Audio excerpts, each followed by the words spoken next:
Сәлем достар, бүгін сіздермен бірге мен кәріс халқының өте танымал рамионымен бөлісетін боламын. Оны барлықтарыңыз білесіздер.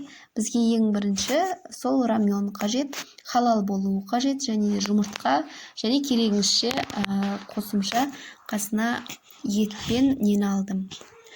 Соленый огурцыды алдым. Халал болуы міндетті. Енді бұны ашып, суымызды қайнатып аламыз ең алдымен.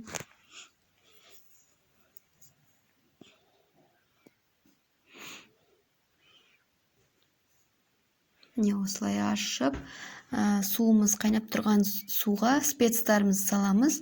Оның ішінде көк пияз бар екен, және де ащы приправасы.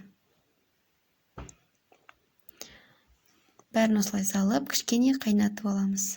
Содан кейін лапшаны салып, астын орташа отта қойып, бетін жауып қоямыз.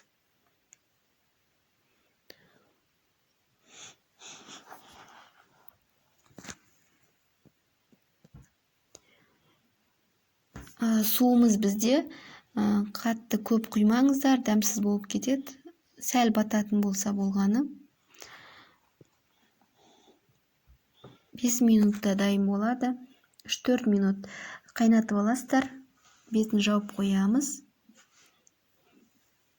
Оған дейін біз жұмыртқамызды жарып, араластырып, дайындап қоямыз.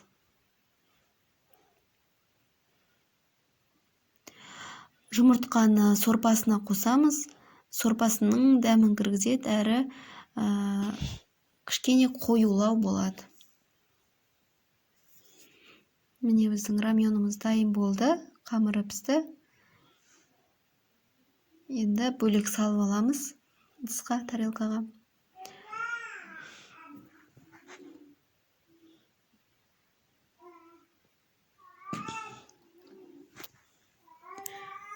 Енді суымызға жұмыртқамызды осылай салып қайнатып аламыз.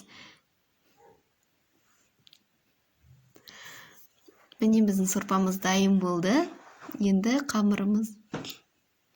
піскен қамырымызды саламыз да, үстіне жаңағы дайындаған сорпамызды құямыз. Міне осылай құямыз. Сорпасын қаламасаңыздар, аз құйсаңыздар болады. Міне біздің рамионымыз әдемі болып шықты. Енді бұған қалаларыңызша мен өзім соленый огурцы және де піскен еттен салдым, жұқа етіп турап. Негізі кәрістердің кимчи дейтін капуста салатты алып қоссаңыздар да болады. Өз қалаларыңызша мүлдем қоспасаңыздар да өз еркілеріңіз. Мен осылай жасап көрдім. Мен бұның дәмін көргенде бұл кәдімгі кеспеге ұқсағандай болды. Ас болсын, міне осындай болып шықты бізде рамион. Жасап көріңіздер, құр суға ысытып көргеннен қайнатып та көрсеңіздер болады. Менімен болғандарыңызға рахмет.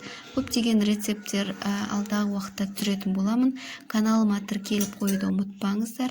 Сіздермен болған мен Гүлнаш.